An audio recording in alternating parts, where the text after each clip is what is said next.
This is Hard Parking, sponsored by Right Honda and Right Toyota out of Scottsdale, Arizona. I'm your host, Jhae Pfenning, recording from my home studio in Gilbert, Arizona. I'm recording this before July 4th, so hopefully you all had a great 4th of July week or weekend. 4th of July was on Thursday. We went to San Diego. I'm actually still in San Diego with this releasing. Go home in the next couple of days. Coming up on today's show, Bo Jung. Bajazza McDildertits, he was on here before. It's been a couple years, a strong supporter of the show, and he recently went to Germany.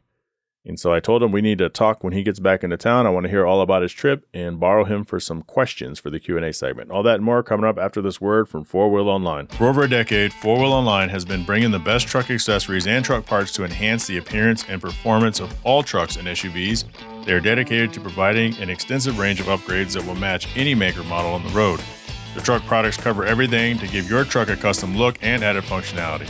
Need a wheel and tire package? Head over and use the configuration tool. They carry all the major brands of wheels and tires, so go get outfitted today. Visit them online at 4Wheel Online.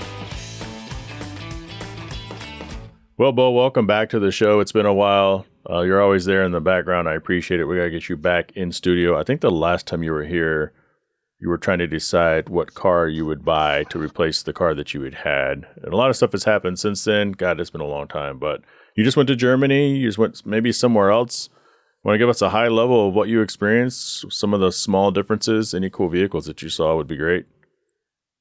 Yeah, so this is something that I actually do every year now. It's actually the third year running, and I fell into it almost by accident. So there is another YouTube channel out there called Everyday Driver, and what they sometimes do, sometimes annually, what they do is they have this trip they call a pilgrimage, and it goes to Germany. So that's kind of how it all started, because I did follow them on YouTube, not to plug somebody else on your thing here, it's too late.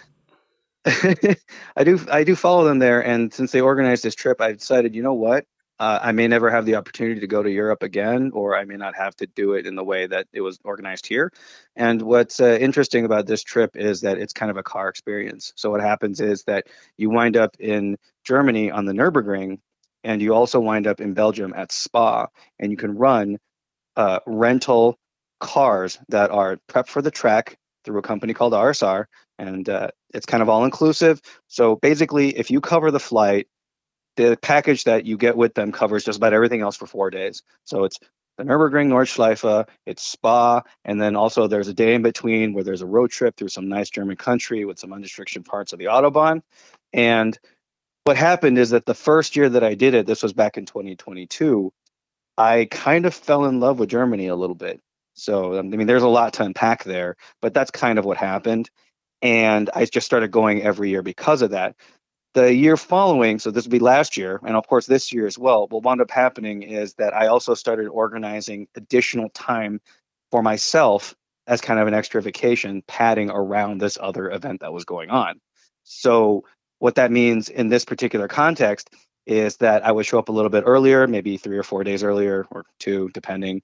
I'd get to Frankfurt, I'd start touring around myself, doing things, going to either events or touring locations, and then after the event was over and all the Nordschleife and all that stuff is done, then I'd actually start traveling around Germany as well, just taking more in of the country and the culture and its benefits and its quirks and its idiosyncrasies, and try to take it all in sort of objectively and try to experience things as not necessarily a tourist would, but also as maybe a pseudo resident would, because in the back of my mind, there is some serious consideration for actually living there at some point. I mean, I really adore the country that much. It's not to say that it doesn't have drawbacks, but it's gotten to that point. And so this was year number 3. I just got back from that trip. I spent a total of 18 days, but I really only got 16 because of the way that the flights were arranged. I got some connecting flights and wound up being in some intermediate zones for a couple of days. So there was a lot of travel time.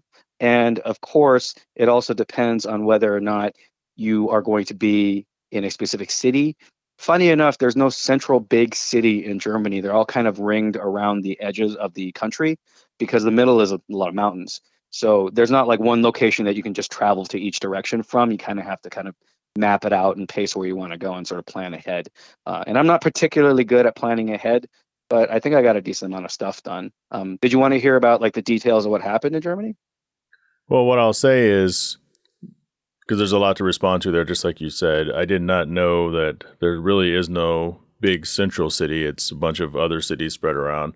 That's something, because I would think that a lot of these other places you would go to in the world that are known as popular travel destinations would be, okay, let's, like for Barcelona, right? Let's go to Barcelona, and then there's a handful of cities within an hour.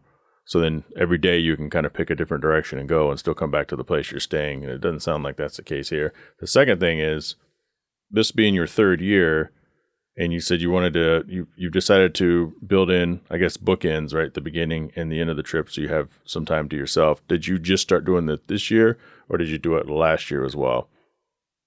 I started doing it last year. The first year, it was like I maybe had like a day or two at the end of it after the trip. And then that was in 22. So in 23 last year, I padded it extensively. I had about 2 weeks total. You know, the event itself is about 4 days. And so that meant I have about uh, about 10 days around that to sort of pad. And this time I was gone for, like I said, about 18 days. So yeah, it's gotten extensively longer as I try to sort of explore and understand more about the country.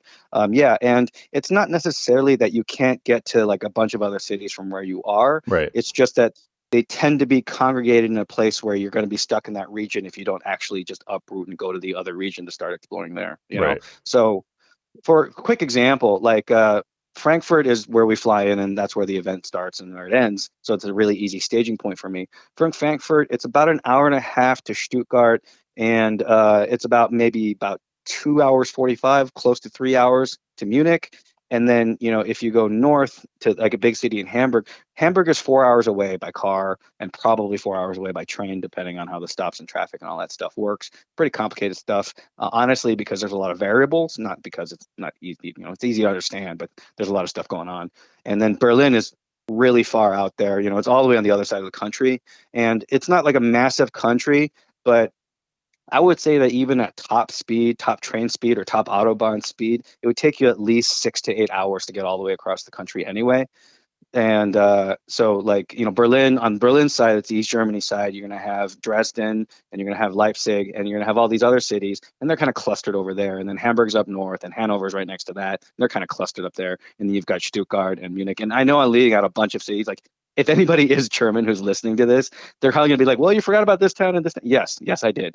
There are a lot of like intermediary cities, but I would consider Leipzig a pretty big city in Germany, and I think it's got something like 250,000 people, which I think is close to the population of Mesa. So, it's relative to how population density is. So it's not like I can give like a super clear answer, but that's essentially how they're all laid out.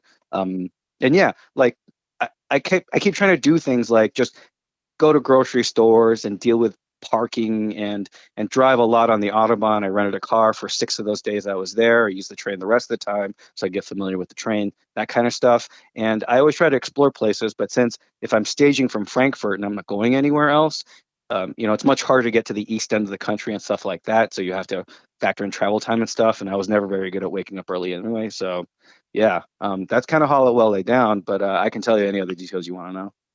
So either I'm really slow at processing things, or you're talking extremely fast.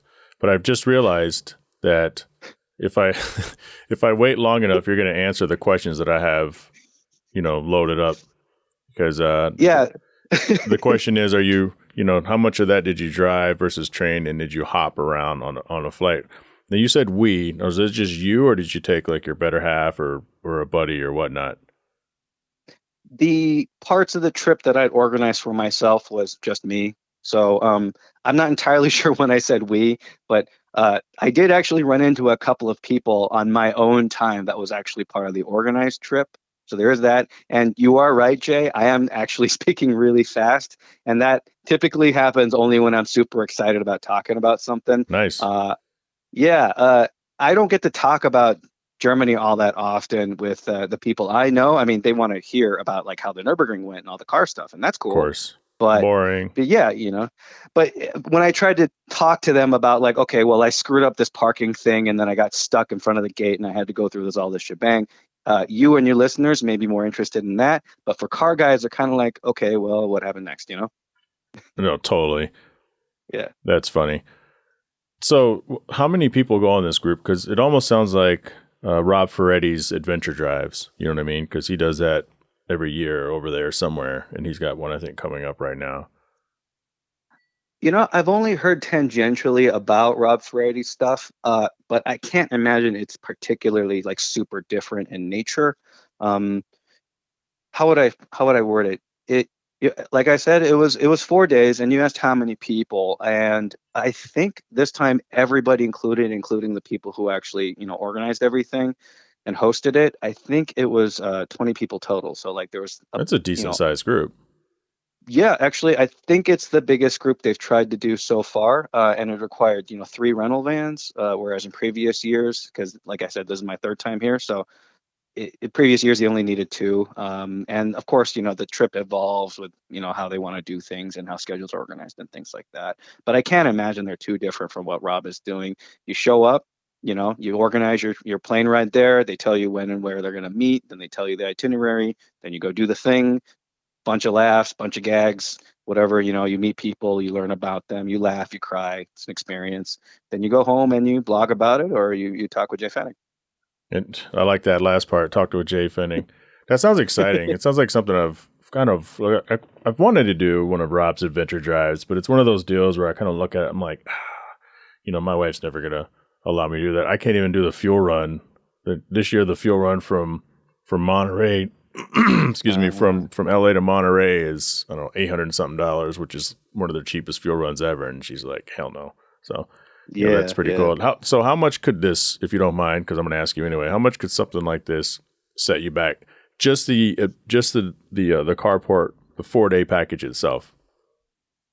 So yeah, I will say this: it's not particularly cheap, because it is an all-inclusive package. So I'm not trying to like backtrack or be apologist about it, but I believe on their website it says prices start around 8,500. Okay. So, that's kind of how that works. But we're talking about two full day rental cars, one on the Nurburgring Nordschleife and one at Spa in Belgium for the entire day. Uh, and there's also some variation there whether or not you rent a car and you split it with somebody else there, which is the less expensive option, or if you decide you want all the laps all day and you just get a car for yourself. And there's also different tiers of car. So if you start out with like a sporty compact hatchback, which I think is their most uh, basic trim, that is a much lower price than, say, ponying up for something excessive like a GT3 or something like that, where that would be a hefty deposit and they have all these rules and it's very, very expensive and that kind of stuff. But if you think about it, like outside of track insurance, you've got, if you wear out tires or brakes, or if you use up fuel, they'll just get you more fuel. And they have instructors there who are hired specifically for that event that will literally sit next to you and basically help you and get faster and get more confident, or whatever you want out of the experience, right? Nothing says you have to go there and you have to try to beat Max Verstappen's time or whatever. You just go and you enjoy it. You have fun. You go as fast as you feel comfortable, as fast as you feel safe, and it's a riot. And it's, considering how many car people I think want to go to tracks that they don't have access to like that, I think it's worth the money in that context. But at the same time, no one's going to say it's cheap, right? Right. So it's really that thing like, okay, well, how do you prioritize this? How do you prioritize that? And what decision you make? That's all going to factor into whether you go or not. Well, it's obviously something that's super cool because I think it's a bucket list item for people who hear about it, but yet this is your third time going. So, obviously there's something there for you. 2 track Yeah. days. What are the other 2 days? Just travel and camaraderie. And you said vans. So are you guys, when you're not in those cars, are you basically in a couple like vans? Yeah, without getting like too much into the nitty gritty, there's rental vans that take us from place to place, Mm-hmm. but there is also another full day where we get into the cars that we've rented basically from the company, the sports cars, the cars that we use on track, most of them are street legal as well, if not completely. So you can get in those and experience them on German autobahns as well. And they do run through some unrestricted portions, because I don't know if everyone knows this, but the autobahn in Germany, not all of it is like no speed limit and you can go how fast you want wherever. There's a lot of areas where there's going to be construction, when there's weather or road hazards, they can dynamically reduce the speed limit in certain areas. And so a lot of times you're going about 130 kilometers an hour, and that's about 70 miles an hour Right. for those of us in freedom units. So, that, but you get to experience the countryside, and this is just my personal opinion on it, but the countryside in Germany is uh, it's very beautiful. It's serene. It's got a lot of greenage and forestry and things like that. It's not like a rainforest or anything like that, but it's woodsy and it's pastoral at big open areas. And then you've got the nice old world stuff, like buildings from like 800 years ago. Not a joke, not an over exaggeration. Buildings from 800 years ago, coupled with skyscrapers they might have built 20 or 40 years ago, right? And so that that contrast. And for shorthand, I like to say it's Ohio without the meth. Now, no offense to Ohio, I actually am very Hmm. positive on Ohio. My aunt lived in Ohio. I like it a lot, but if you took away some of the stuff that makes it kind of not great, you get a lot of what Germany looks like, kind of. You know what I mean? Yeah, that's pretty fascinating. So you live in one of the arguably most beautiful spots in all of Arizona, definitely one of the biggest tourist spots in all of Arizona. What is your mindset when you go from driving through the Autobahns and seeing the rolling hills to kind of the tight confined space that you find yourself in Sedona? So I'll level with you, Jay. Sedona is a wonderful place to live. Um, in a lot of ways. I'm not going to say there's even like only a couple things good about it. There's a lot of good things about it. Now, the scenery here is definitely gorgeous. We're talking about red rocks. We're talking about sprawling purple sunsets. We're talking about, you know, uh, picturesque mountains and the nice contrast between temperate environments The Buttes.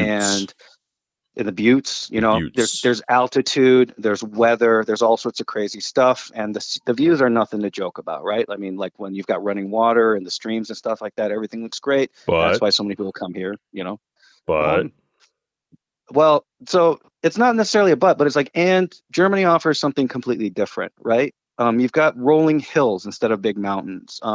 I will say that their Autobahn has a lot less rocks on it, a lot fewer rocks, which is great for me because I'm a windshield rock magnet. I have the glass insurance on my cars, and I wind up using the windshield replacement frequently. It's a problem. So that's always nice. But over there, especially in the summer, they're so much higher up geographically wise. They're much more northern than we are. So the sun sometimes didn't go down until like 9:45 at night. So you had well, all this daytime, and uh, there's something about that old world European charm that you wouldn't get in totally, Sedona per se. But totally. it's apples and oranges, right? You can come to Sedona, appreciate its beauty, and then you can go somewhere else and appreciate that's beauty. Just like if I went to Thailand, I wouldn't be like, well, it's nothing like Germany. Like, I mean, Thailand's gorgeous on its own. Hmm. Well, that's great, man. Well, we're glad you're back. I'm glad you took this time to talk to me really fast about your trip to Germany. If you have a couple So more minutes, you want to do some quick Q&A.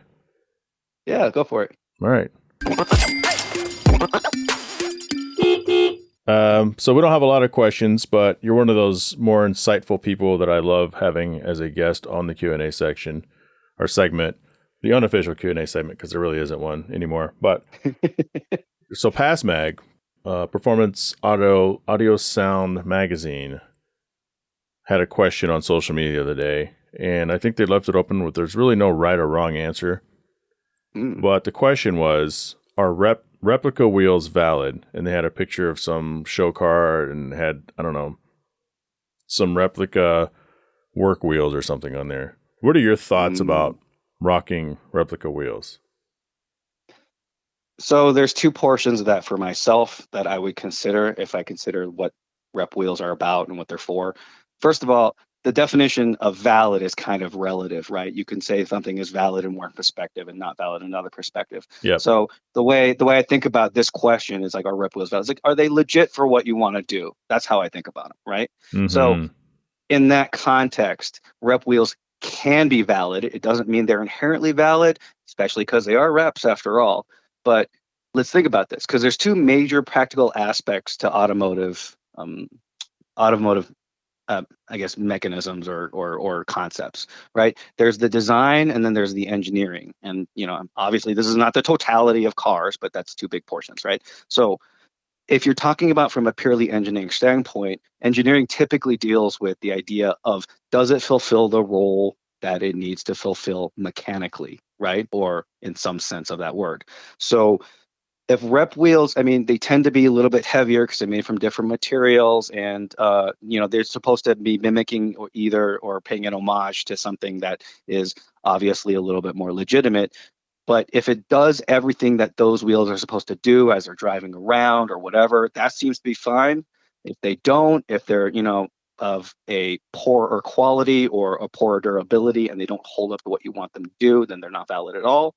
And on the same length, there's also the design aspect. Do they look the way you want the aesthetic to be? Like you were saying that they were on a show car and the rep wheels are there. It's like, well, does it fit the aesthetic? If it does, great, wunderbar, wonderful in German, right? Like, sure, do it like that. And if you're just going to be driving it around on side streets or whatever, if you're not worried about what's going to happen to the car mechanically, or you're not going to take it to the track or whatever, then okay, it makes sense. Now, obviously, aesthetic is also a relative value, so you can't just be like, well, it looks good in all circumstances, and that's the end of it. But are web wheels valid in that sense? I think so. I think that if they're doing the job that you actually intended them for them to do, whether they're reps or they're genuines or they're OE or whatever you want out of the value system that you have in the car, why not, right? There's a lot of hangups about whether or not something is genuine or authentic, and I think the only thing that really matters to me is whether or not it's an honest expression of what you were going for, right? Um, Maybe you're not the type of guy to rock like a $20,000 Rolex or whatever. Maybe you just want something practical on your wrist, and you get a Seiko, and it's like $150, and you're fine with that because it tells the time just as good. But it's about what you're trying to go after, right? Are you about trends? Are you about these sort of iconic things? Do you want that kind of symbolism in your life? Or are you about practical stuff? Are you about stuff that works for you? I think both are just as easily valid. Now, if you're one and you're trying to go for the other and you're doing it wrong, that's not valid, right? So basically, the only thing that wouldn't make rep wheels valid is how fake you are. Make sense? Yeah. That was a very well thought out kind of, I don't know, that really digs into the core of the why, the psychology of why someone would want replica wheels. I think my answer is a little more simplistic than yours, and I think also backing you up in the case that I think there's a use case, right? There's a Yeah. use case and an application, because you can have this show car and you can have BC Forge that are made to look like Volk TE37s. BC Yeah. Forge Yeah. might be a poor example because I think most people would argue that they're a legitimate wheel. Sure. But if you have a wheel that looks like TE37s and you slap a TE37 sticker on it, I think at that point it goes from being okay to not being legit. I think with a lot of Why? people, Yeah. how much do you want to front, right? So Yeah. if you have a Ferrari and you put shitty wheels on there, it's like, if you got to pay to play. But in our Mhm. case, we used to have an Audi, a B6 Audi, 2002. Sorry, it was Yvette's Audi that we had bought her. We wanted B7 RS4 wheels, which is a really nicer wheel that comes on the Audi, Mhm. and Yeah. it doesn't fit on the 2002 car. And so there's a Oh. company called VMR who makes replica wheels, but they're quality replica wheels, which there's a such thing as quality replicas versus crappy replicas, right? Just like Oh yeah. there's Oh yeah. quality expensive wheels and there's shitty expensive wheels, and they're only expensive because they're trying to match the market of the quality ones. And Yeah. so Yeah. we bought some VMR replica RS4 wheels, and they perfect fitment for the 2002. They look perfect on there. And to your point, Nice. it was a daily driver. The car Yeah. was slightly lowered. My wife drove it. Then eventually my son drove it. The wheels eventually got screwed up because of all the curb checking between those two. But we weren't taking it to the track. Yeah. So, Sorry, I shouldn't laugh. no, but I mean, it's right. But that's the use case, I think. Yeah. And so Yeah. I think replica wheels can be, I don't, just like you, I don't really like the word valid. Yeah. But I think there's a use case for replica wheels depending on the application. Like I wouldn't put replica high performance wheels on my NSX, although I don't Yeah. go to the track. But it's part of that thing where you can't have this and that. It's either if you're going to have this nice thing over here, then you have to have the nice accessories. You can't skip out on the accessories. Yeah, no, completely agreed. And 100%. And Jay, just for the record, that whole spiel that I said, I pulled that out of my ass completely. So, Well, that's what you you do, know, and it's good. Good job by you. uh, yeah. And so I think I'm totally with you there. And if anything, the term valid just presents a case where I think that you would want to sort of look at each individual situation in its own Right. context and figure out whether or not you think it's legit.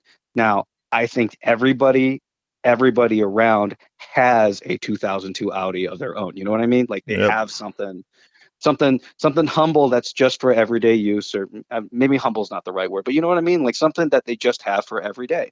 And that's going to be a completely different situation. And I think that's still completely valid, if you You want to use know, that word.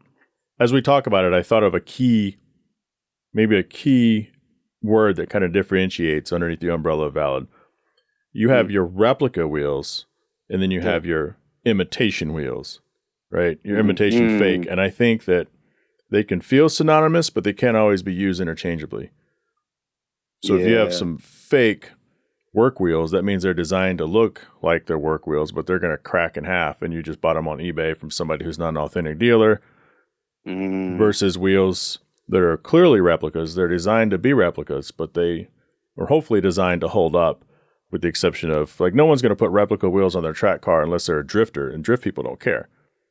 yeah. Because think about what drifters do. You don't want to have, but Chris Forsberg, BC Forge, those aren't cheap wheels, and he's a drifter. No. So application, Yeah. right? My Infinity Right. FX, I want to get some new wheels for it. I really like there's a company that makes Dodge Hellcat replica Mm, wheels in size 22. okay. And I think they're 5 by 120. Mine was 5 by 114.3. Guys, I'm talking bolt patterns now. And Okay. if I want that, I have to buy the replica wheel because the OE wheel just doesn't fit my car. So it's a use case. Yeah. I mean, you can't buy stuff that won't fit your car, right? You have to buy the stuff that fits. So if they don't have a spec for that, then yeah, of course you're going to fall back to the alternative, which might be more practical. Yep. So And do your seems absolutely fine. research, because some, like I said, Oh, some replica wheels are garbage and some are actually quality made. yeah. You can't just do your homework. You got to do the correct homework, right? You got to actually figure out what's legit or what's valid in this case, if we want to keep that term. But yeah, no, I totally feel you on that. I think that makes perfect sense. And it's just one of those things. Like, I don't think almost anyone out there is going to be like, yeah, I got these from like Temu or Wish.com or whatever, and they're just as good as the originals. I don't think Right. anyone believes. I mean, there's going to be like two There's guys who people try who to are do going to that. do that. Yeah. Yeah. Yeah, everybody sees them and they're like, well, they're fake AF. Look at that. They don't even look correct what you want, and they don't even do what you want them to do. They're only doing that because that's all you could afford. Now, if you walked up and said, hey, this is my budget and this is all I did, okay, right? No judgment there. Like, you're doing what you can, and there's nothing wrong with anything like that. But if you come up and be like, yeah, this is the real Audi RS4, and you're going to be like, no, no, no way, buddy. Let's Yeah, do one in the more. nicest way. And this is, I talked about this earlier. JDM Fatty, he had Uh-huh. submitted the question: are JDM cars? And I had answered this last week on my own, but I wanted to get somebody else's perspective on this. And the question is: are JDM cars overrated, especially now that we're getting a big flux of imports? Mm. And so, yeah, overrated is another one of those relative terms, right? So it's an interesting question. That Like, entire overrated question you how? could chop up into like 10 sub categories, almost like, are replica wheels valid? Oh, yeah, yeah, yeah, yeah. Um, I think that JDM, as it gets more and more popular, is going to lose some of that mystique that it had when no one had access to them. Like before the R32s, the GTR Skyline showed up, right? And that was a few years back now, but they only became legit in the States a little, like in my mind, since we're getting older, that it wasn't that long ago, but it was some years now. So hold And up. So you're doing the spirit of the question. That's exactly what I did too, because it wasn't clearly defined. yeah, I mean, if you Japanese don't have domestic like market a right-hand drive versus left-hand drive. right, exactly. You could consider, I guess we also have to debate whether or not, we both agree on where JDM is, right? And to me, JDM literally means whatever you got from Japan that came to America, and not necessarily stuff that was built Japanese that comes to Exactly. America. That's Yeah. that's that's the that's how I kind of broke this down when I answered as well. So now we're on the same page as far as you're thinking about it as right-hand drive. Yeah, yeah. Right-hand Okay. drive, obviously, stuff that's certified to legal to drive in Japan natively without having to go through extra bureaucratic hoops or whatever, right? So, um, yeah, it's an interesting question. Like, are they overrated? Well, as anything gets more and more popular, I think there is going to be a subsection of people who have been hardcore about it like the entire time. I don't want to call them hipsters per se, because some people are just longtime fans and they just see the market and the industry and the community grow, and that doesn't mean that they're just sitting around going, "Well, I liked it before it was cool." It's like, yeah, you did, but you still like it even though other people think it's cool. So there are those people, and then the hipsters are the guys I think that are like, "Well, I don't like it anymore because there's too many people in it. It sucks." But I don't like those people. I don't think that that's a very good way of looking at it. In the sense of like, do you actually like something? If you care that much about what other people think, I think your real fandom is about those people and not necessarily what you were into in the first place. So you But just brought I up digress. you just brought up another kind of an interesting angle at that. Because at the Yeah, end of the it's day, dangerous. are we saying the car is overrated or having a car and being cool is overrated because there's so many of them? And I think that's what you just kind of hit on. And I didn't really think about that until you were saying it. Yeah. It's like, I mean, oh, there's the popularity, right? it's Yeah. the popularity. Like, hey, I have this R34. I'm gonna like our friend Jordan. Jordan is one of the first people around here that has an R34, and it's a black one, and it's badass, just like every car that he has. Future guest on the podcast, but it doesn't make him even more or less overrated. And him having the car doesn't rate the car, right? Yeah. It's not the car that's overrated. It's having the ability to have a car that nobody else really has. Is Yeah. that overrated now that we're getting so much? And I think it depends on maybe the car, but I don't really rate that. Like, I think I talked about my Honda Z versus the regular Actis and all that kind of stuff. I wanted something different. I don't think I'm Yeah. cooler than the next person because I have it, but I wanted something different and more unique. Yeah. And I think the most you can say about something that you own that you really treasure that might not be that particularly, what's the word, prevalent, like if it's rarer or just more unique to use in some sense. I think the most you could say about it without sounding pretentious or just arrogant is the fact that it's interesting to you. You like it, Yeah. right? It's fascinating to me as a person. I'm passionate about this. That comes off, I think it reads a lot better than just being like, well, that's badass. And I bought it because it's badass, and I'm badass because it's badass, like Yeah, badass. So exactly. America. No. But it's true. The car that I have in the garage that I think is cool and everybody else think is cool, it's just a shit throwaway car in Japan. yeah. They're everywhere. I'm sure when they met, from 98 to 2002, they were probably everywhere. They're just a throwaway car. I guess it's like somebody in some other country being excited because they just picked up a Geo Metro or something. Yeah, I tell you what, Jay, this actually reminds me of something else that isn't directly related to this, but it does speak to kind of popularity. Like, okay, so I am Korean born. I was born in Korea. I know you can't really tell by the accent, but here I am. Mm-hmm. I was born in Korea, and I grew up eating Korean food for the majority of my first 2.5 decades, 3 decades almost, right? Mm-hmm. So I grew up on Korean food. Now, when I was young, only other people ate Korean food. It was not a thing, right? I remember, back when I was a kid, we used to go to a specific church with a big Korean community, and that one of them had a restaurant. We'd all go there after Sunday, whatever, and some people would walk in, obviously a little bit out of their element, and they'd be like, "Hey, you have sushi here?" And they'd be like, "No, sorry, it's a Korean restaurant." And they'd walk out and be like, "Okay." So it didn't used to be popular. I would explain like these foods to people, like at high school and college and stuff, and they'd be like, "What are you talking about? I've never seen anything like that in my life." Like pickled fermented cabbage and all that Right. stuff, right?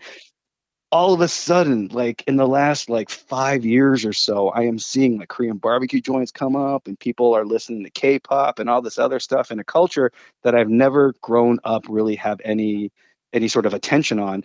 All of a sudden, is completely in the limelight, and people are looking at this stuff, even though K-pop bands have been around since I was a kid, Mm-hmm. maybe even earlier. And so like they're into K-pop and they're eating Korean barbecue and they know all the names of this stuff, and people are trying to learn the language and go over there and all that, and all that's great. I think all that's great for the culture. It's very positive. But at the same time, I'm kind of like, you guys care now? Like, okay, but okay, why? Right? Like, what changed? Right? And aside from the easiest answers like the internet and stuff, it's kind of like that might be how people who were fans of the JDM scene before kind of see the new people getting into it, going, oh, Skylines, NSXs, all that stuff, right? It might be that same kind of thing where the people who have been around forever are like, oh, okay, uh, It's a rabbit hole conversation because once the kids like it, the parents notice it, and once the parents uh, notice it, it's the thing, and now everybody just has to do it. It's the same thing with music, early hip uh, hop. The kids like it, the parents like it. It's the same thing with the import scene as we know it. People of our ilk back before yeah, Fast and Furious, and once Fast and Furious came out, then everybody was into it, and then it was just a thing, and we're all looking around like, this has been our life for the past, whatever years. Going to street races has been our life. It's just like our parents too, but yeah, their world wasn't the same because as technology grows and social media grows and internet grows and all that kind of stuff grows, it just becomes more popular. But your food, your Korean food, comparison is the same as I'm thinking. That's just like I had a turbo 1998 Acura Integra, and I got the carbon fiber hood because I accidentally shut my hood on the cigarette lighter, and it put a nipple on it, and so I ordered the carbon fiber hood, and then fair, fair. I got the turbo, and then every time I'd come out of work, I'd have fingerprints all over my hood from people like, what is that? Because no one really had it unless you lived in California or Florida, but the internet wasn't the internet like it is today, Yeah, and the social media just didn't exist, flat out wasn't a thing. And of course, Fast and Furious didn't come out. I remember someone had asked me why I have two radiators in the front of my car because, the intercooler. Why do you have two radiators? It's like, what? That's an intercooler. What the hell is an intercooler? And now everybody knows well, what the hell an intercooler is. I mean, it's, the old lady across the street probably doesn't, but did you actually somebody, Jay? Did you actually do that? yeah. Yep. But no judgment, man. You gotta educate people. That's that. Part of sharing the message is also getting to learn, right? So, but it's kind of funny to me. There's like, no, man, it's not a radiator, it's an intercooler, and the guy's Yeah. just like blown away. I think that's really funny. They're like, what is that? Yeah. So anyway, I appreciate you being able to jump on and answer those questions with me and give us a rundown of your trip to Germany. It's fascinating. I had no idea that I don't think maybe you had mentioned it before, but I just figured you were on some random trip this year. Not this was your third year in a row. So I'm guessing you're going to try to go back again next year. I'm going to try to get more trips in every year, but that's really a function of money and time, right? I would love it if I went back every 6 months, not necessarily with this group that I'm going with. I have nothing but love for that group, but I think I want to be a little bit more flexible in my travels, and there's a lot to see. So we'll see. And I can't stand too high on any of these horses about these value judgments we have, because I've started saying NOS myself instead of nitrous oxide. So Yeah. I gotta keep grounded. You know what I mean? Yeah. I know what you mean. All Yeah. right, man. I appreciate you. You don't really have. Bo's not really big on socials, but he is Vajazzle McDilder Tits. You have heard of that name before on this podcast. So that's Vajazzle McDilder Tits. If you guys can figure out how to spell that, or just check the name in the description of this episode, you can find him and stalk him and ask him all your questions about Germany. I absolutely have a few more questions, but I got to run this one tight. So that's all I got. Hey, thanks for having me, Jay. I always appreciate it when you have me on. I appreciate it when you come on. Later. Yeah, nothing but love. Bye. I want to thank Bo Jung, Mr. Vajazzle McDilder Tits, for coming on the show. As always, that conversation was brought to you by the Cell Shop Wireless Services. Cell Shop is an Arizona-based retailer that strives to be your destination for choice for wireless services, whether Arizona, Washington State, California, Texas, and Florida. They are an authorized AT&T dealer, so visit them at cellshop.us and get connected today. I probably should have recorded that on a video because we talked about some cool stuff And that would have been excellent for me to post on YouTube and viral social media clips with some of that really cool information, especially about replica wheels. That's one of those polarizing things that as you dig into it deeper, on the surface, people would say, no, replica is replica. That's bullshit. It's fake. No fake stuff here. But the reality is, some of these wheels are very expensive. $20,000, $25,000 for a set of wheels. I know it sounds crazy, but depending on the vehicle and the size, and obviously the manufacturer of the wheel, it can add up. Or you can get a nice set of wheels for $1,400, $1,300. Depends on, again, all the aforementioned. But there's a use case. If you want to have the real high quality premium wheels, make sure you put them on a really high quality premium car. And you obviously don't want to dent your wheels, so then maybe it's just a show car. Or maybe you just have money like that and you don't care. Or if you're smart, you don't want to spend all your money on wheels, but you want something nice. There's plenty of wheels out there that look nice that aren't going to break the bank. Just don't put a fake sticker on there and try to make it something it's not. It's like the people, we all know this, whether you're a car guy or not. It's the people who drive around with a car like a Mustang from the 90s. We used to always laugh because someone would buy a Mustang LX, which is not fast, and they would put a 5.0 decal on it or a 5.0 emblem. Or the people who drive around the BMWs and they slap an M3 on the back of it when everybody knows anything about cars. That is absolutely not an M3. That's fake. And that's, you can't do that. Want to thank Right Honda and Right Toyota, 4wheel9.com, sell shop wireless services, AutoCannon, officially licensed Honda and Acura gear, Patreon business supporter, Coy Automotive out of Winter Garden, Florida, Automotive Specialty Tool out of Owings Mills, Maryland, Pell Construction out of Caledonia, Michigan, Beak House Small Home Design out of Ashburn, Virginia, and Traverse City, Michigan, Shaving Success out of Boise, Idaho.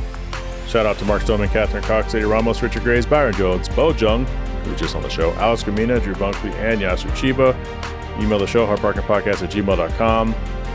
Follow me on Instagram @Pfenning. Join the Hard Parker Violations Facebook group. Follow me on TikTok @HardParkingJ.